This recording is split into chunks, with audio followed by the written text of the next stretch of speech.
All right, second story of the day. Ford CEO admits to a reality check when he took his electric F-150 truck on a road trip. So I recently just took my Tesla on a road trip, and it was actually great. Drove down the road, pulled into a gas station. This gas station had all the Tesla chargers you could ever need. There were probably 16 to 20 Tesla chargers there. They had a restaurant, actually had two restaurants inside the nice big gas station, nice and clean.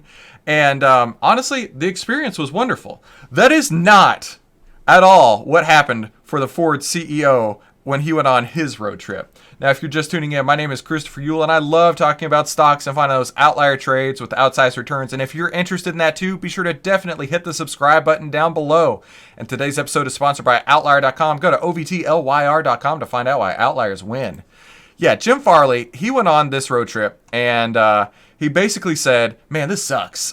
I understand now why there are a lot of people saying that this is just not cut out what it's meant to be. No surprise charging can be a challenge. Still learning a lot, seeing firsthand the issues that our customers face. Well, the customers are facing these issues because Ford was not using the Tesla standard, not using the NACS, North American Charging Standard. And so the Ford owners, when they go to charge their pickups or Mach-E's or any other car that's not a Tesla, are having to charge into these CCS adapters. And the CCS adapters, frankly, they suck. They break. They're not maintained at all. And I don't think I've ever heard of a pleasant experience for somebody using these CCS adapters, CCS chargers, while they're going down the road. Let's see. I think there was here we go. This is a fantastic decision. Electrify America is a complete joke, especially compared to the supercharger network. And this person goes on to show how CCS non-Tesla fast charging is a nightmare. But yeah, I mean, for me personally, when I used a Tesla fast charger, it was awesome. I walked up, I pulled it off. I did not pull the credit card out of my pocket. I literally walked up, pulled the hose or charger, whatever, stuck it straight into my car. It was done. And then I looked on the screen, it said it was charging at 1,000 miles an hour. And so I went in, grabbed a couple of drinks, went to the bathroom, grabbed something to eat, came back out. Couldn't have been 20 minutes later.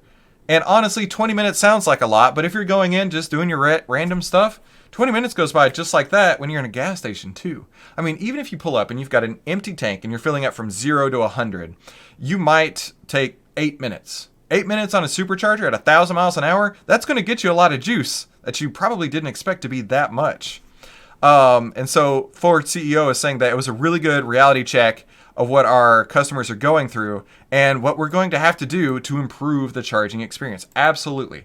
I envision a land where the gas stations that exist right now, they'll probably take 2, maybe 4 pumps out and put in 2 to 4 superchargers at those pumps, especially when Ford and others are using the NACS, the Tesla charging standard here in the new future. I mean, honestly, we needed to get to a standardized set of charging cables, and this is basically probably the best example, right? He tried to make this big publicity stunt, and it failed miserably. Farley said he visited a popular charging depot where there were 40 readily available superchargers, but he didn't get one of those. There were 40 chargers ready to go, but he couldn't use them, at least not yet. He was saying the difference was that it was so quick and easy, and it really highlighted the difference that nice stations and fast charging can make to the overall difference, right? The overall experience. So let me know in the comments down below. Do you have an EV? Are you charging on CCS or Tesla chargers? Because I can tell you one thing. The charging infrastructure alone should be enough to sway you from anything else over to Tesla until the point where everybody else catches up. So let's take a quick look at the outlier data for Ford. Ooh, we got a big sell signal back on July 17th when it was priced around $14. Now it's priced around $11 and pushing lower.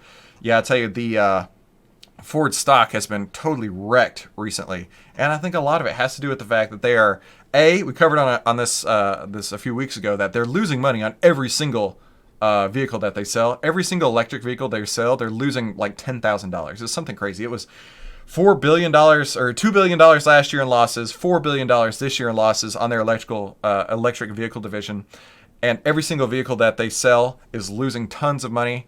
And they're going to have to get their act together. Ford is really, really hurting. And looking at the outlier data, you definitely could have had a nice sell signal back when it was about 40% higher than it is today.